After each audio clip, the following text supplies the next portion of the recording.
안녕하십니까? 소중한 나 무한행복 소나무 시간입니다. 만나서 반갑습니다.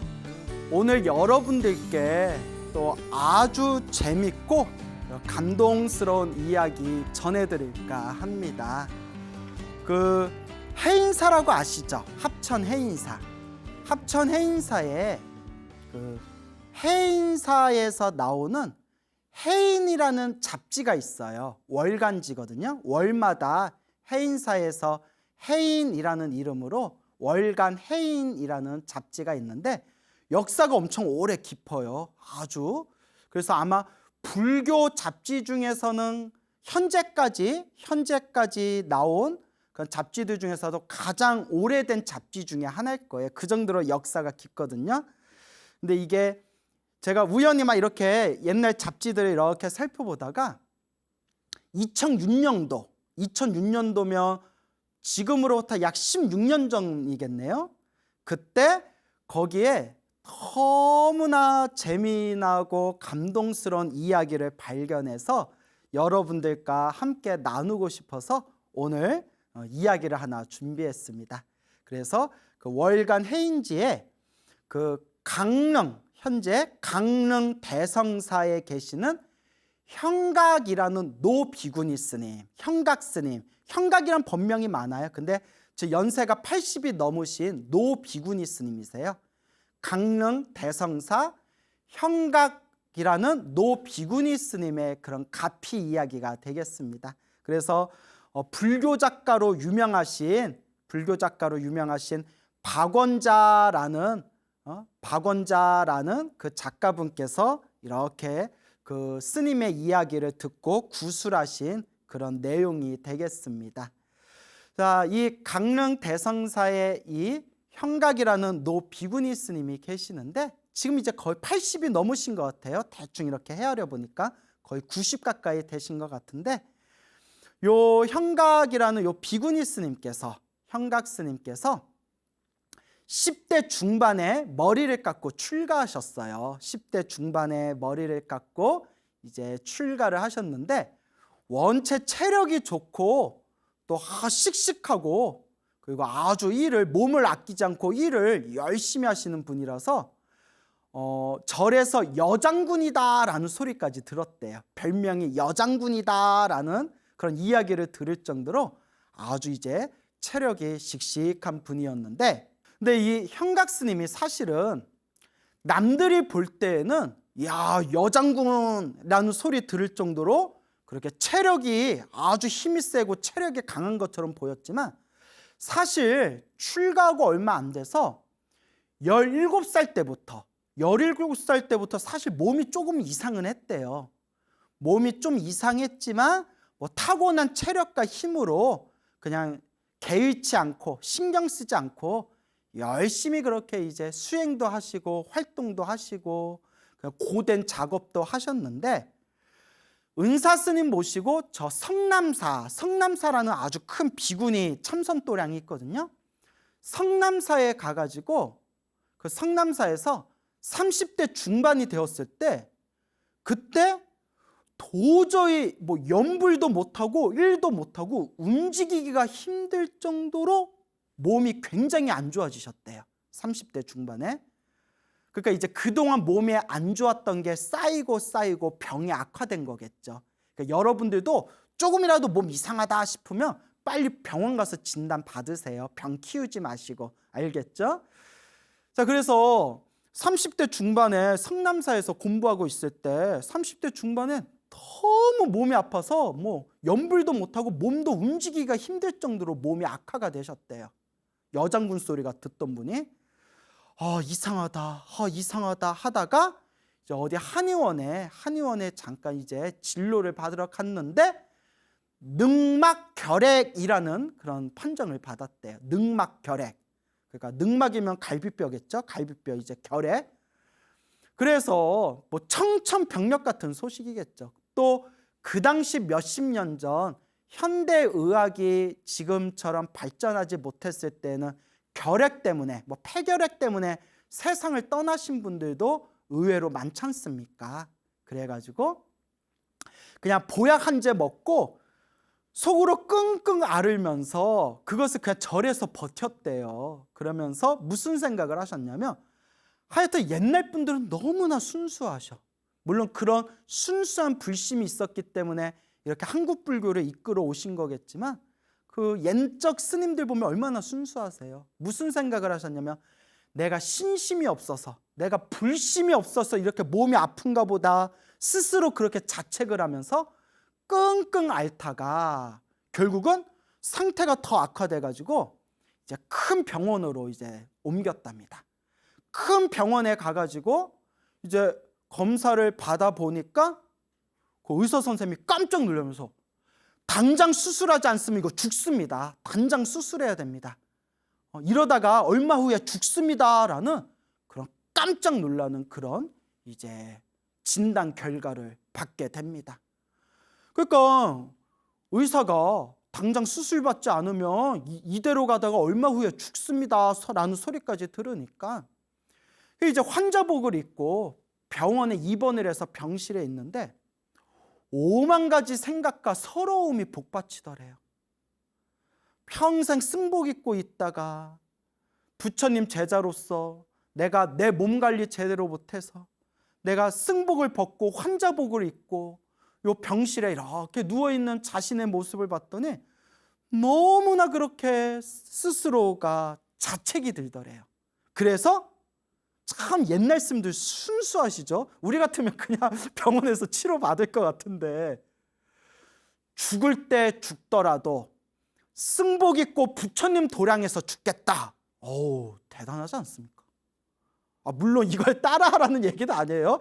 치료받을 때 치료받아야죠. 근데 이제 그 옛날 스님들은 이런 꼿꼿한 올곧은 그런 어떤 중심이 있었던 것 같아요.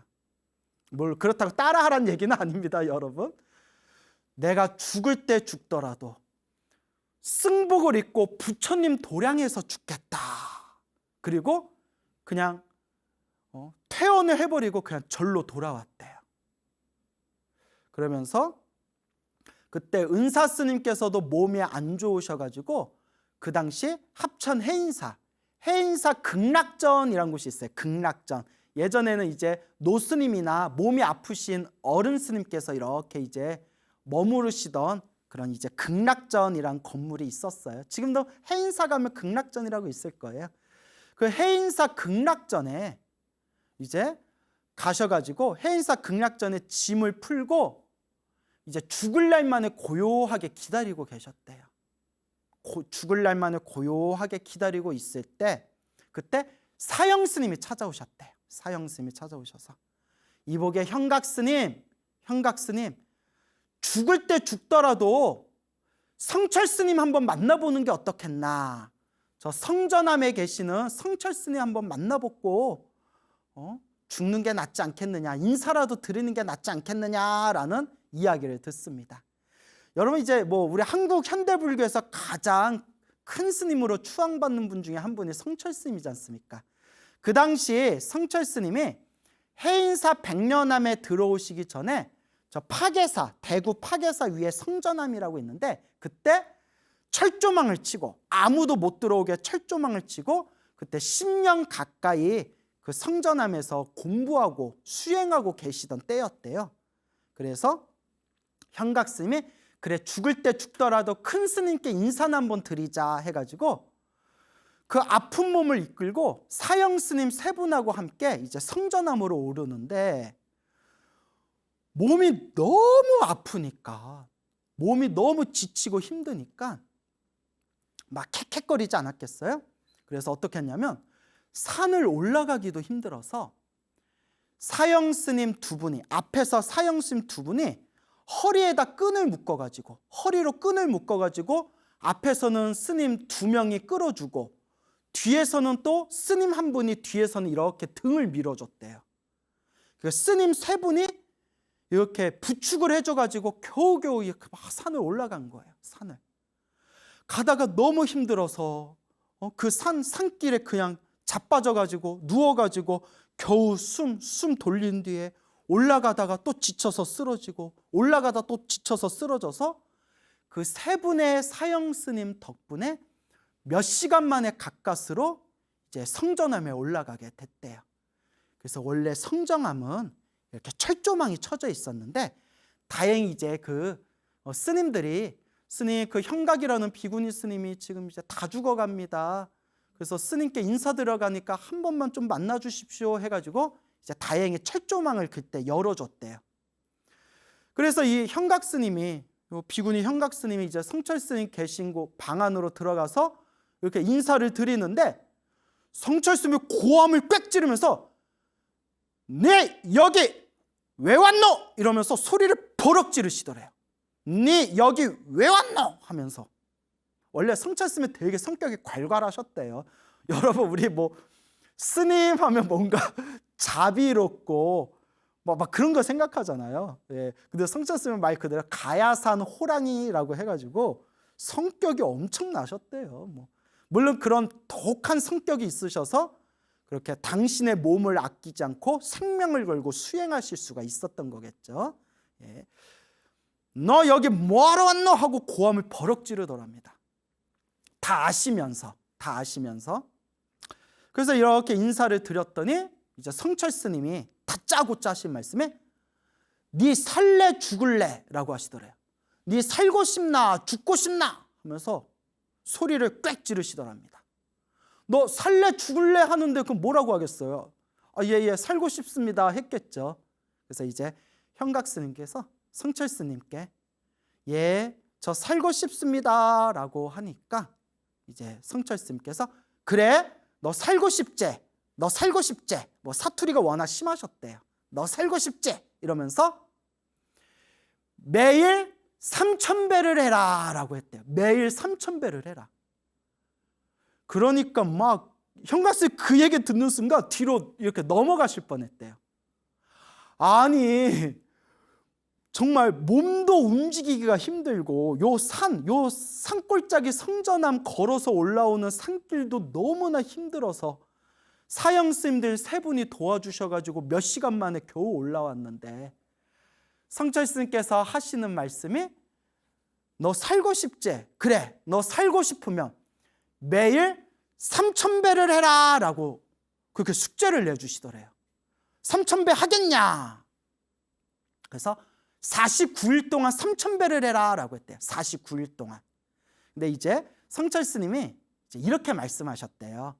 그러니까 몸 상태가 너무 안 좋은 걸 아니까 일주일은 3,000배 하고 일주일은 쉬고 다시 일주일은 3,000배에서 일단 49일을 채워라. 3,000배 49일을 매일매일 3,000배에서 49일을 채워라. 그런데 이제 몸 상태가 너무 안 좋으니까 일주일은 3,000배 하고 일주일은 쉬고 일주일 동안 또 매일 3,000배 하고 처음엔 그렇게 말씀하셨나 봐요. 어쨌거나 49일 3,000배를 해라. 그러니까 그 순간 이 형각 이 스님께서 대답을 못 하셨대요. 너무나 기가 막혀가지고. 그래서 대답을 일단 예 하겠습니다 라고 대답을 못하고 어쨌거나 다시 해인사 극락전으로 돌아오셨는데 해인사 극락전에 턱하니 방에 앉아서 언제 죽나 죽을 날만 이렇게 기다리고 있는데 또 이 스님이 보통 분이 아니신 것 같아요. 예, 보통 분이 아니시죠. 불현듯 이런 생각이 들더래요. 그래, 어차피 죽을 거 부처님께 절하다 죽자. 어차피 죽을 거 부처님께 내 몸뚱아리 다 맡기고 죽더라도 부처님한테 절하다가 부처님 앞에서 죽자. 여러분, 기도하려면 이런 독한 마음이 좀 필요한 것 같아요. 그냥 찔끔찔끔 참새가 오줌 찔끔거리듯이 기도해놓고 가피가 있냐 없냐 이게 아니라 그래, 어차피 내 인생 여기까지 왔는데 아유 부처님한테 원 없이 기도 내보자. 그래, 내가 목숨 걸고 기도 한번 해보자. 이런 독한 마음도 좀 필요한 것 같아요, 여러분. 그러니까 요 형각스님께서 또 보통 분이 아니시잖아요. 그러니까 정말 여장부예요. 여잔데도 사내 대장부보다 더 그런 어떤 뚝심이 있었던 분 같아요. 또 옛날 노스님들은 또 그런 한 칼들이 있으셨거든요. 한 칼이. 그래, 내 죽을 때 죽더라도 부처님께 절하다가 몸뚱아리 부처님께 다 맡기고 부처님께 절하다 죽자. 그리고 그 다음 날부터 이제 극락전 이제 법당에서 절을 올렸답니다. 절을 올리는데 한 번 절하고 한 번 일어날 때마다 그 몸도 제대로 움직이지 못하는 그분이 억지로 절 한 번 하고 억지로 몸 한 번 일으킬 때마다 그분 표현이 땅은 천장이 되고 천장은 하늘이 되고 빙글빙글 돌더래요. 그냥 너무나 어지럽고 힘들어서. 그래서 절 한 번 할 때마다 이러다 내가 죽지, 이러다가 내가 죽지 하면서 겨우 몸을 일으키고, 그리고 또 절 한 번 하고 하면서 이러다 내가 죽지, 이러다 내가 죽는다 그러면서 또 겨우 몸 한 번 일으키고, 이렇게 정말 막 피눈물을 흘리면서 얼마나 아팠겠어요. 막 저도 막 절하다가 너무너무 힘들 때 있잖아요. 막 체력의 한계가 왔을 때 정말 모든 걸 다 때려치우고 싶을 때 그때 그 고통을 알거든요. 물론 전 성격이 야들야들해가지고 그런 도끼가 좀 없는데, 그래서 제가 큰 스님이 못 됐나 봐요. 이렇게 도끼가 없어가지고.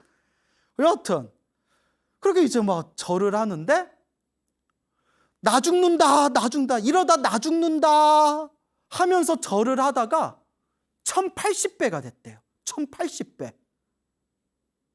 순간 이 현각스님께서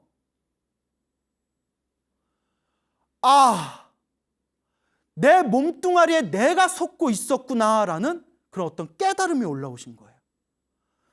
내가 다 죽어간다 생각했는데, 나는 도저히 못한다 생각했는데, 이러다 나 죽는다 싶었는데, 몸도 제대로 못 움직이는 자기가 1080배를 넘어가는 순간 그동안 내 몸뚱아리에 내가 솟고 있었구나라는 억울한 마음이 드시더래요.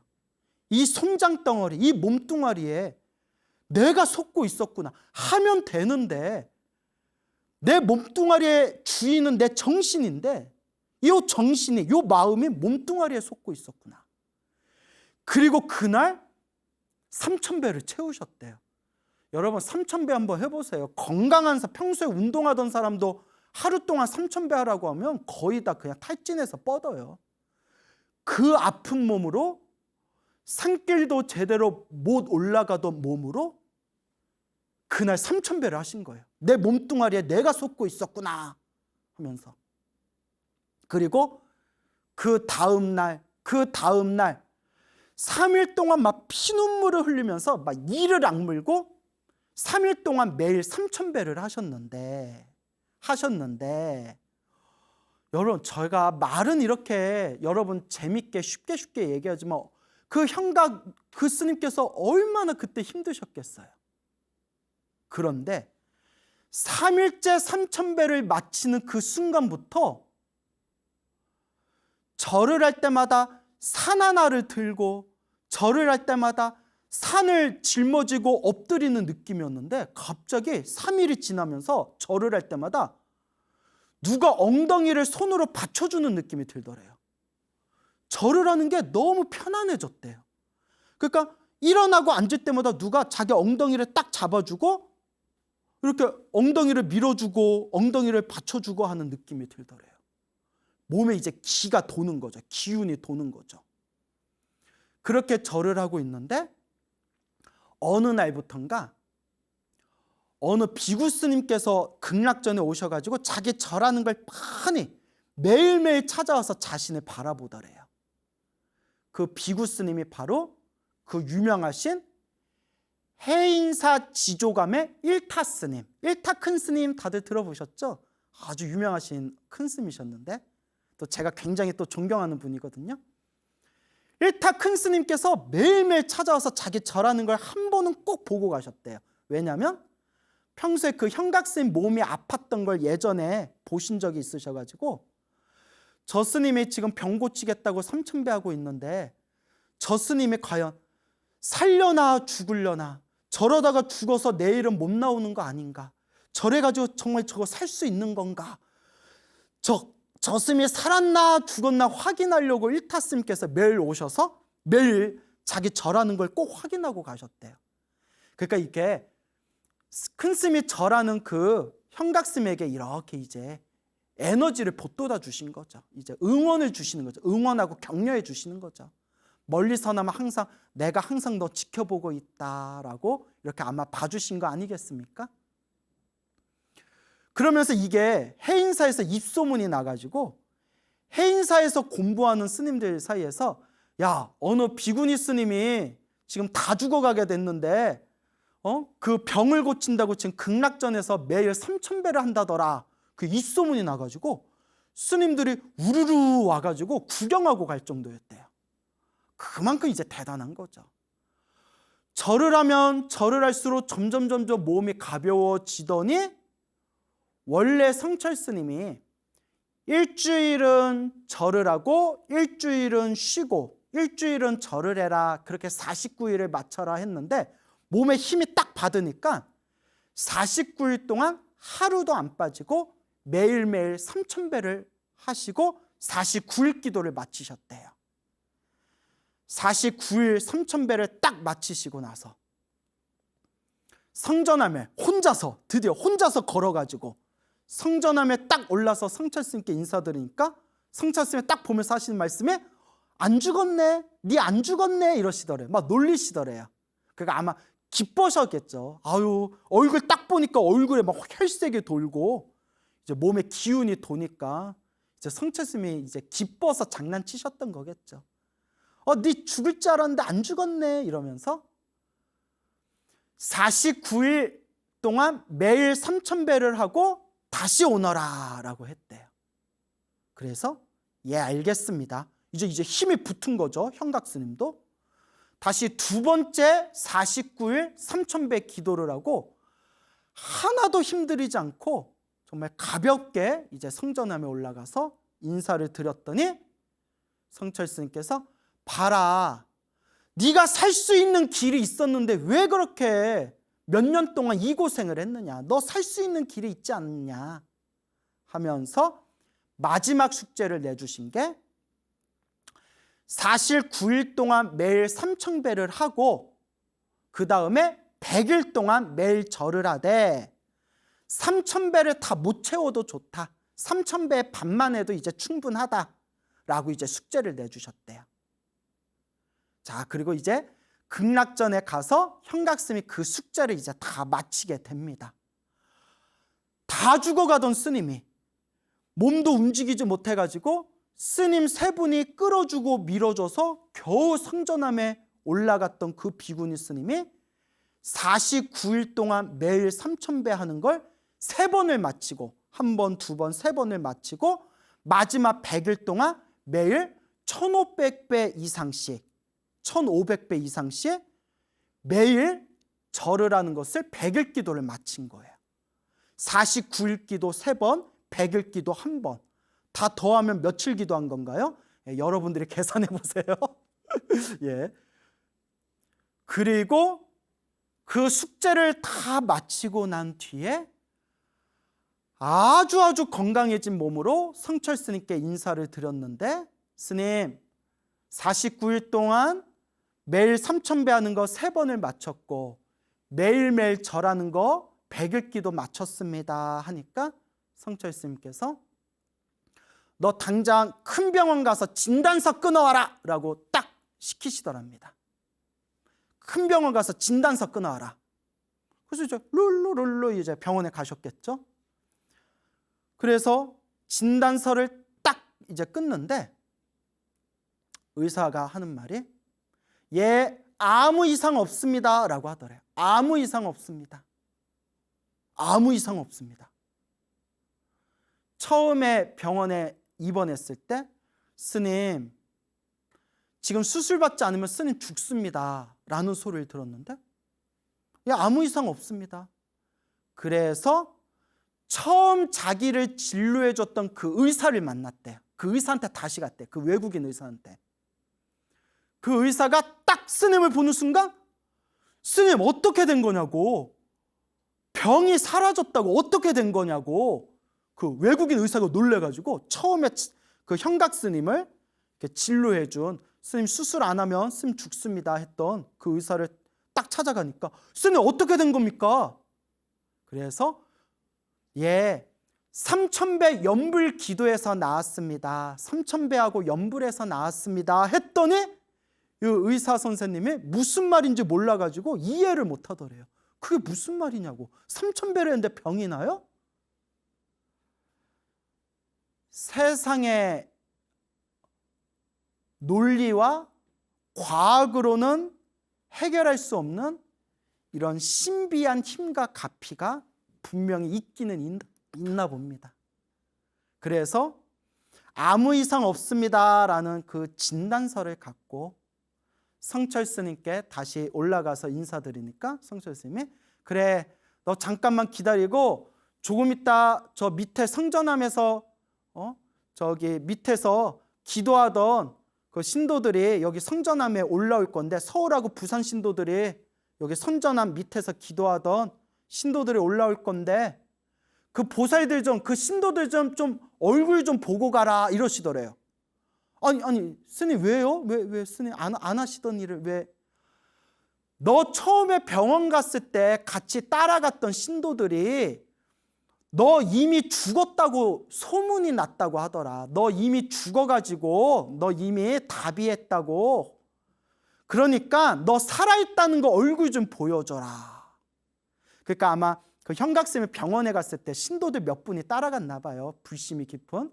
근데 그때 수술 안 하면 스님 죽습니다 라는 소리까지 들었겠죠. 근데 그 스님이 며칠 만에 그냥 자기는 승복 입고 절에서 죽겠다 하고 이제 퇴원했다는 것까지는 얘기를 듣고 그 스님 지금쯤이면 아마 죽었을 거야 뭐 이렇게 소문이 났었나 봐요. 대충 내용의 흐름상.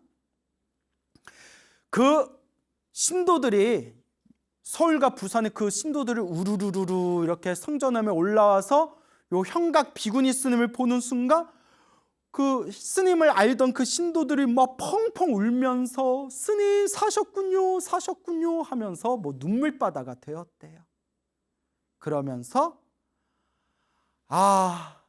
내가 그때 성철 스님이 3000배 하라는 말을 내가 듣지 못했더라면, 그리고 내가 그냥 무릎이 다 해져가지고 무릎이 다 그냥 피범벅이 되면서 이를 악물고 내가 그렇게 절을 하면서 부처님께 간절하게 기도하지 않았더라면 내가 과연 지금 살아있겠는가 라는 그런 말씀을 남기십니다. 이걸 제가 보는데 스님이 제가 막 그냥 감동이 느껴져가지고 정말 굉장한 스님이다. 그러니까 옛날 이런 스님들은 이 보통 분들이 아니세요. 정말 대단하시다 라는 것을 느끼게 되었습니다. 그래서 제가 느꼈던 이 감동을 여러분들에게 좀 전해드리고 싶어서 그 월간 해인지 2006년도 월간 해인지에 그 박원자 작가님이 이렇게 정리해 놓으신 내용을 제가 여러분들에게 좀 재미나게 이렇게 전해드렸습니다. 그리고 그 형각 스님께서 이렇게 남기신 그런 말씀 중에 너무 우리 불자들이 너무 내용이 좋아서 좀 가슴에 되새겼으면 하는 그 말씀 그 몇 문장을 제가 이렇게 좀 담아 왔습니다. 여러분들께 읽어드리고자 합니다. 이렇게 좀 경청해 보시고 마음에 이렇게 되새겨 보시기 바랍니다. 강릉 대성사 형각 그 노 비구니 스님의 그런 말씀이 되겠습니다. 거의 1년을 기도한 셈이었다. 거의 1년 동안 매일 3000배를 하신 거예요. 모든 것이 전생의 인연, 인과였다. 바늘 끝만한 일도 인과 아닌 것이 없다.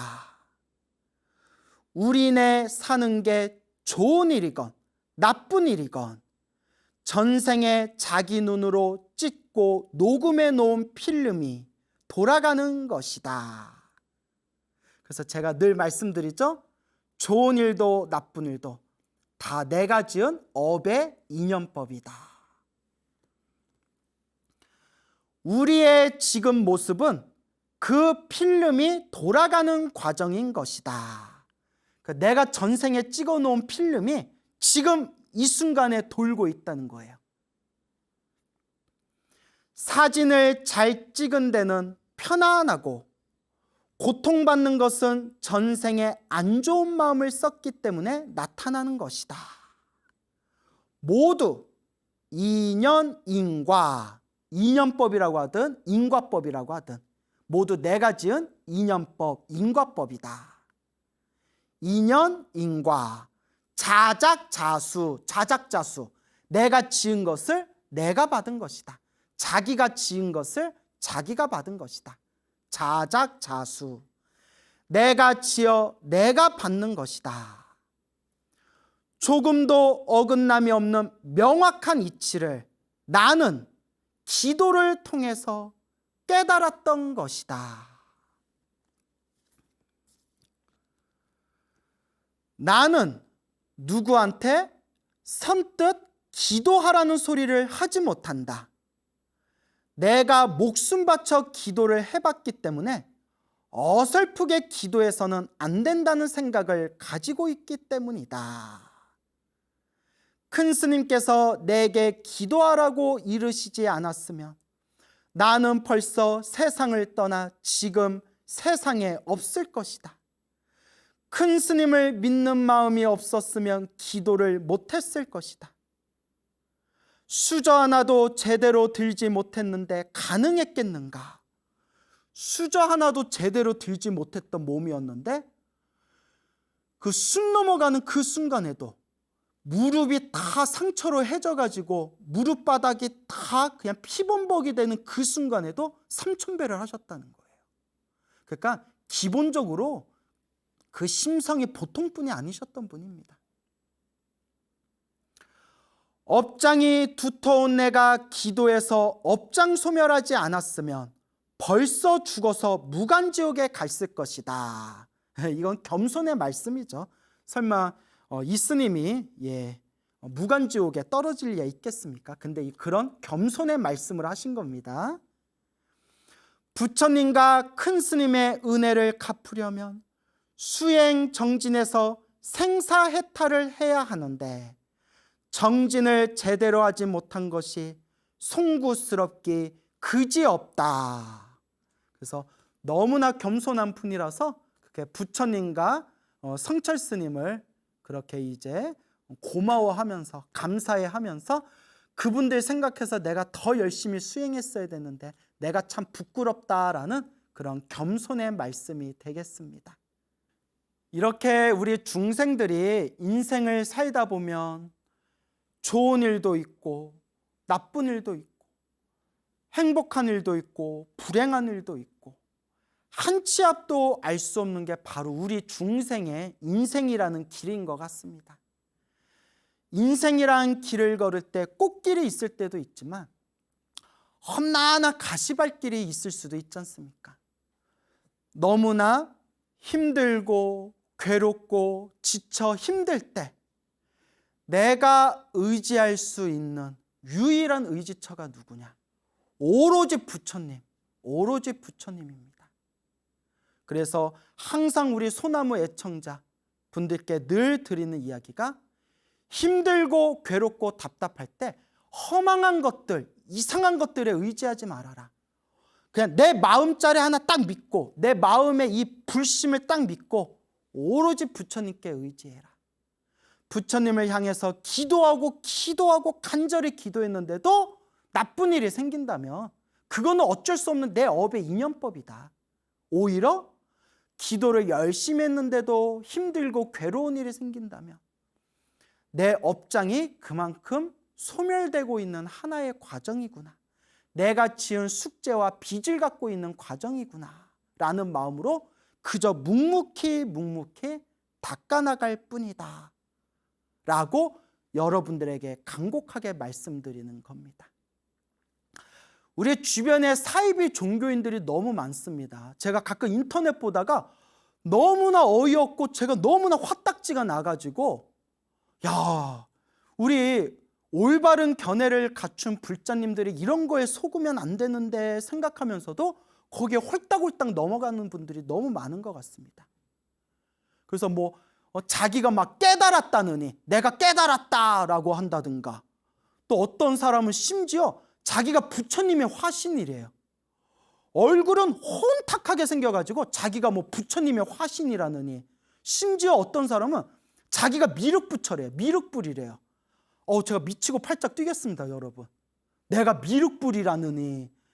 여러분, 이런 거는 묻지도 말고 따지지도 말고 이런 거는 그냥 다 무시해버려야 됩니다. 그리고 또 어떤 사람은 자기만 찾아와서 자기가 만져주면 모든 병이 낫는다느니.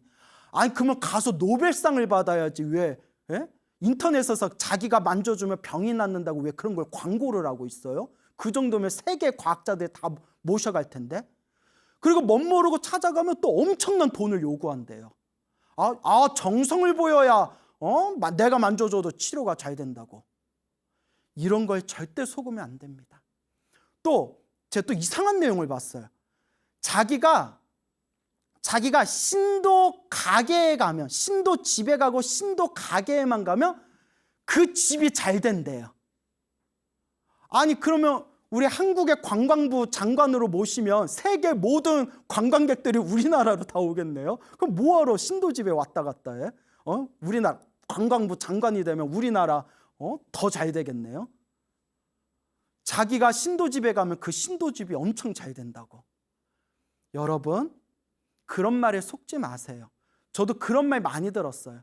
스님, 제가 기도하다가 꿈에서 광우 스님이 꿈에 나타나시면 제가 너무나 좋은 일이 생깁니다라는 얘기를 제가 여러 번 들었어요. 그때 제가 딱 부러지게 하는 말, 속지 마세요. 제가 겸손해서 하는 말이 아니라 속지 마세요. 그거 엎짓는 얘기입니다. 속지 마세요. 불자님을 기도를 열심히 하니까 일이 잘 풀린 거지, 절대 그런 거에 속지 마십시오. 성철 스님께 찾아갔을 때 성철 스님이 네가 병이 나으려면 돈을 많이 가져와라 라고 하셨습니까? 네가 살아남으려면 뭐 부적을 그려라, 제사를 올려라 라고 말씀하셨습니까? 네가 살고 싶으면 나를 시봉해라, 성철 스님이 그렇게 말씀하셨습니까? 너 살고 싶지?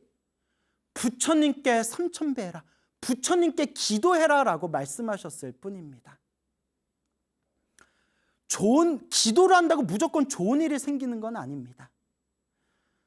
불자라면 명확하게 이제는 중심을 세우고 이해하셔야 됩니다.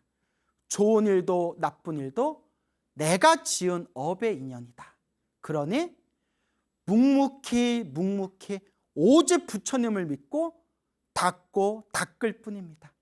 그러니 우리 불자님들 오직 부처님을 믿고 바른 견해로서 부처님 말씀, 부처님 경전에 의지해서 오로지 부처님 법을 믿고 올바른 불자의 길을 잘 닦아나가시기 바랍니다. 저의 간곡한 그런 이야기가 되겠습니다. 여러분, 행복해지고 싶습니까? 행복한 삶을 창조하고 싶습니까? 복을 지으십시오. 선업을 지으십시오. 공덕을 쌓으십시오. 복과 선업과 공덕의 힘이 여러분들을 진정한 행복의 길로 이끌어 줄 것입니다. 여러분, 성불하십시오.